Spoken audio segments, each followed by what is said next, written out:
That was our first log, and I think it's really interesting. So this chainsaw milling and all stuff. It's been a really bumpy one because it's my first time, and it was a really small log. So we'll try it another time and see if we can perform better. And of course, there's been some mistakes and something like that. It's been a bit curvy, so it's like this, and yeah, there's some things we need to manage before taking on to the big ones, but otherwise it's really great.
So the test went pretty successful.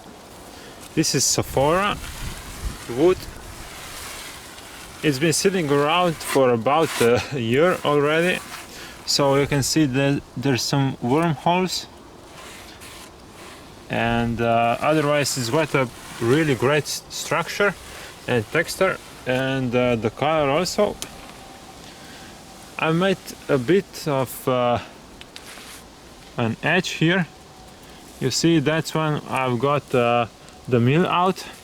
So I suppose it's better to have a leather on always, or just some type of wood to prevent this from happening. Otherwise I'll have to sand this or or cut this, I don't know.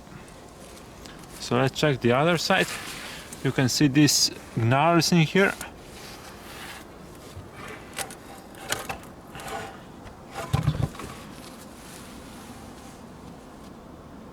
So that's a pretty beautiful wood. And here you can still see my first cut. I've screwed this a bit a little in.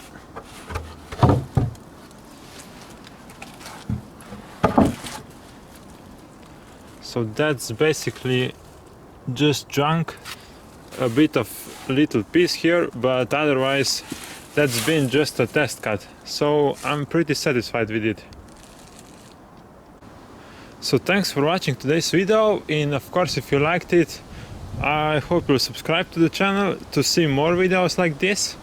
We'll be experimenting some more with the leather or with some wood designs or something like that. And otherwise, have a great day and see ya.